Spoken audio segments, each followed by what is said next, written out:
ഞാൻ സത്യം പറയട്ടെ, നീ ഞെട്ടരുത്. ഇല്ല, ഞാൻ ഞെട്ടില്ല. പക്ഷെ ഇത് കേട്ടാ നീ ഞെട്ടും. നമ്മളെ കേരളത്തിലാണ് 50% ചെക്കന്മാർക്കും കല്യാണം കഴിഞ്ഞ പെണ്ണിനെ കിട്ടുന്നില്ല. കിട്ടിയില്ലേ? ശരിക്കും. പക്ഷെ നിങ്ങൾക്ക് വേറൊരു കാര്യം അറിയോ? നമ്മുടെ കേരളത്തിൽ 50% മുട്ട പപ്സിൽ മുട്ടയില്ല. സംശയം ഉണ്ടോ? ഏട്ടാ 2 മുട്ട പപ്സ് വിത്ത് ചായ. സാർ പഞ്ചാര പഞ്ചസാര അല്ല പഞ്ചാരയുടെ ചായ. മുട്ട പപ്സ് ഇല്ലേ? സോറി സാർ, ഒന്ന് പോവാൻ മുട്ടയിട്ടില്ല. കഴിക്കും, നാളെ തരാം. എനിക്ക് തന്നെ വെച്ചല്ലേ. Miss the boat. ബോട്ടോ? നമ്മൾ ബൈക്കിലല്ലേ വന്ന്? ആ ട്രെയിൻ മിസ്സായിട്ടോ, ബുക്കിംഗ് ഇസ് ഓവർ. നീ ബോട്ട് മിസ്സായെന്നല്ലേ പറഞ്ഞത്? ആ, അത് ഇംഗ്ലീഷ് ലാംഗ്വേജിൽ ഒരു പ്രയോഗമാണ്, ഇഡിയംസ് എന്ന് പറയും.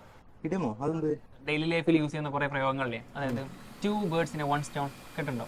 ഒരു പിടിക്ക് 2 പക്ഷി എന്ന് പറയാം. Yes, exactly, അതുപോലെ തന്നെ. അതുപോലെ കപ്പ് ഓഫ് ടീ, അതൊരു ഇഡിയമാണ്.